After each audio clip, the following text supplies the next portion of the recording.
Hello, and welcome to this episode of Smart Talk, Data in Motion Leadership Series. And on this episode, we have a special guest, Krishna Yadappanavar. He is the CEO of Kloudfuse. He's no stranger to the startup ecosystem. He is a serial entrepreneur. He has built a couple of companies before this.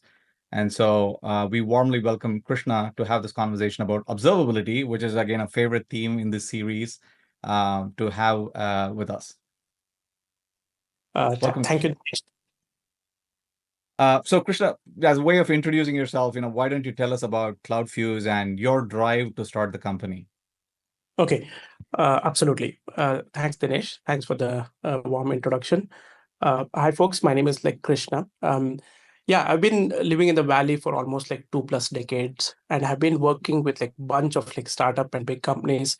The name to fame is VMware. When it was an early startup, I joined and then saw it growing from literally close to $1 million ARR to a $64 billion company. And I've been associated with different data-related technologies, whether it is writing file systems, distributed systems, databases, OLAP or OLTP. Okay, so throughout this journey, what I noticed is data is the secret of all the insights, whether it is on the product analytics side, or it is providing a solution like virtualization, or providing a solution like backup or disaster recovery. Having done my startup Springpath, which was in the hyperconvergence, trying to bring together the convergence of storage, networking, security all together in a box, which I sold to Cisco. And after spending some time at Cisco, I was thinking what are the next big trends that are going to come? This is back in early 2000 and 2020. I came across a couple of trends. Some of the trends were related to how the data with respect to a developer, DevOps, or a SecOps is growing exponentially. How are the new trends in the machine learning, AI, and LLM models? Back then, LLM models were in the early stages, are going to disrupt the market. And then as the human brain starts to think and act to a certain incidents, you want the machines to act in the similar way. These were some of the problems we came across. And in the intersection of all three, I found that, hey, solving the problem of not only just the observability plus analytics and automation on top of the data, which is focused on the developers and the DevOps, is very critical. That led to the beginning of Kloudfuse. And one led to the another, and then we're a team of around 40+ people now. Well, congratulations, and this is a great start. So wishing you good luck on that journey. Talking about observability, this wasn't something that just came about yesterday, and I worked in that space as well for a fair amount of time, and the concept of observability has evolved over the years, right? So originally, 10, 12 years ago, people were hyped up about talking about infrastructure monitoring, network monitoring, and all that. And then slowly one thing led to another. And then they were cloud monitoring and container monitoring capabilities that get added on. And then today we have this notion of observability that is quite popular. Most of the companies that used to tout monitoring now are observability companies. And I know you started off afresh in the observability space, wanting to create a difference. How would you describe this evolution, what was before to what we have today? How have you seen this evolution? Yeah. A great question, Dinesh. I have seen this, as a developer myself, writing a monolithic application running in a physical machines. Then I saw the advent of the virtualization, whether it's VMware or Hyper-V or the open source virtualization technologies, and the containerization came in. Right? So if you look at the core problems when it comes to the data for the observability, as these evaluations have evolved, so we have seen the attributes associated with the data keeps on increasing. And when you take the Cartesian product of those attributes, then it becomes really large, in the order of multiple millions to billions, what they call as the cardinality. Associated with that cardinality is the data volume, right? As the data volume increases, people want to transform data A to data B for the better analytics. They want to automate certain workflows on top of the data. They want to slice and dice the data so that it can give you better insights. So In short, as the data volume increases, the traditional way of, hey, I was monitoring so-called as the known knowns goes away, which is like the traditional monitoring.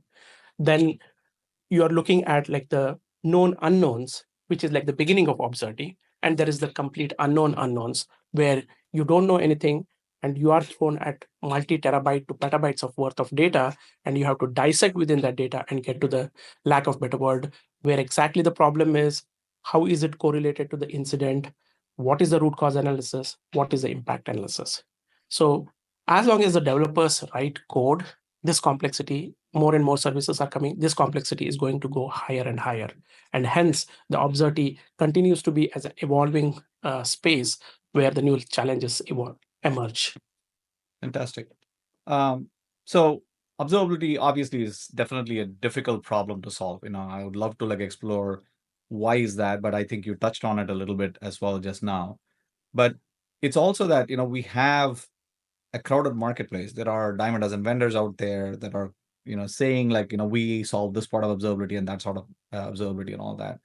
But there is still a search for the ideal solution, right? So every CIO that I talk to, every CTO that I talk to is always looking for like this one, magic silver bullet, that kind of solves their problems, right? Why is that? Like, is there a different lens through which you have to like look at it to like understand why there is like, a different or a urge to like, get that ideal solution? Yeah. So as I was alluding earlier, right? So let me step back a little bit, right? What is that a customer is looking when they are thinking of an ideal observability solution? Let's start from the problems, right? I classify these problems as like the three C's: the cardinality, control, and the cost. Let me go into the next level of details. What are these three C's mean, right? Mm-hmm. Cardinality. It's all about I have a certain data, whether it's a metric point or a log line or an event or a trace or a span coming from your distributed tracing or a continuous profiles profile. It gets attached with additional, lack of better word, the labels or the tags. Those labels and tags, when you take the Cartesian product of the potential values those labels can take, it will grow really, really high. So now every data point needs to be associated with its tags. So let's call tags as like the metadata, and then there is a data. Different streams have different problems. Some are metadata heavy when you go to the matrix side. When you come to the logs and the spans, like the distributed tracing, they are like data heavy. So, but in effect is like the tremendous increase in the volume of the observed data because of the cardinality. Nowadays, I have seen the reverse trend. I mean, back in the days, people were thinking like, hey, let me send my data to a SaaS portal, and then SaaS vendor would manage all of that data. But when I talk to like whether it's like the CTO or a CIO or a head of like engineering or the developers or the architects and even the CFO, they are thinking, let me have the control of my data. What do they mean by that? There's a reverse trend that is going on that I have so much of data for various reasons, whether it is the egress ingress cost, the security aspects of it, the volume of the data itself. They don't want to send that data outside their VPC. And there is another angle to it. They want to bring in all the possible interfaces they can think of, whether it is for a traditional observability kind of interfaces like creating your dashboards, alerts, SLOs, or any analytics functions, which could be written in a traditional SQL or a GraphQL, or there could be advanced like Spark jobs to run some analytics on top of the observability data, because observability has become that fundamental pillar. That means they have to own the data. The data should not leave the VPC. When I say the data which is getting ingested, the data which is getting queried, and the data which is getting sort of analyzed. And the last but not the least is the cost. If you go to any vendor out there, whether it is a traditional SaaS commercial vendor or an open source component, there are a lot of open source solutions out there. The infrastructure cost, the cost of the vendor directly proportional to the volume of the data, directly proportional to the number of the queries, directly proportional to the number of the users. Those three things are the problems which a traditional organization who is looking for an ideal solution, ideal observability solution is looking for. Cardinality, control, and costs. I think I love that, the three C's. Great way to like look at the observability space and how you, infer what is important to the actual users and so forth. Um, Talking about costs, since we touched on it, I want to ask you this question as well. From my own personal experience, when I've talked with like customers who are into looking for an observability solution, what they often complain about is like, hey, I have at least 8 to 10 different tools in each department that I have. I'm looking at like maybe 30 to 40 tools across the organization today. I'm already having like a lot of costs paying for these licenses, year after year. Why do I want one more observability solution is a pushback that I used to get, right? So I'm going to pose that same question to you now that you've touched on the cost aspect. How do you approach that question to a CIO and convince them or tell them as to why this is better than having 30 or 40 different tools? Okay, great question. So to answer that question, let's like start with the problem, right? Why there is a tool proliferation. So if you look at the entire ecosystem traditionally, right, some vendors, if I take the commercial vendors, they were pretty good in certain streams. If you go to logs, you can think of like Splunk. If you think of like metrics, you think of like Datadog, right? Then the like inside like Google and all the fangs of the world, this whole movement of the open source started, especially with the advent of Kubernetes. Then came like things like Prometheus, OpenTelemetry, and whatnot, right? And there is this whole shift that is going on that towards like modernization and moving to the open source based solution. What does it mean? That means the developers, the architects, the DevOps guys want to ingest their observability data in an open format, meaning the even if I pick any instrumentation to instrument my code or put any agent to collect my data, that should be 100% open source compatible. Okay, so that's why even the commercial vendors also started putting their agents in the open source. Then on the query side, they want the whole visualization, the dashboarding, alerting, all these capabilities to be driven by the open source query languages.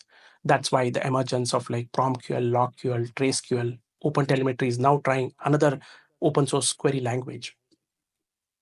So now you are in this world where you have many options. You pick some, the customers have already picked a certain, for certain stream, certain vendors.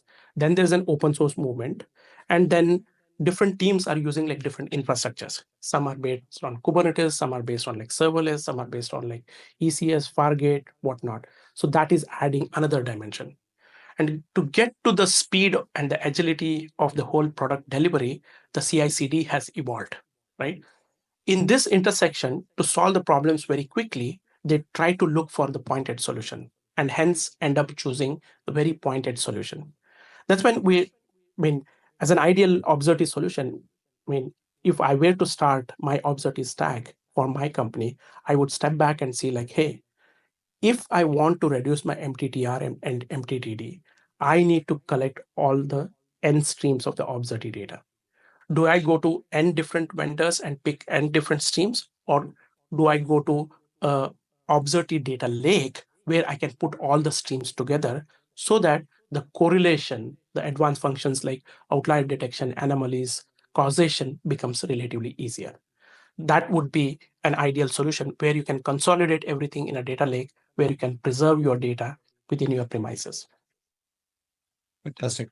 And I would also like to add that, the cost for tool proliferation, I agree, largely because developers want to build their own thing and, they've like added in a lot of open source tooling as well to the mix. But it's also like, department level purchases, right? So an IT department feels like, I can solve this problem because of let me get a band-aid solution, let me buy this tool off the shelf and use it, and then over time they realize they have like added one more tool to the arsenal and without realizing that they're not looking for the forest for the trees. So the CIO Absolutely. conversations are always interesting and about how you can compact or like reduce the number of tools you have across the enterprise and have like one observability platform, kind of looking across the departments, looking across applications, infrastructure, containers and whatnot. So Absolutely. So, to add on to that, now different personas in the company are also looking at the same data, mhm.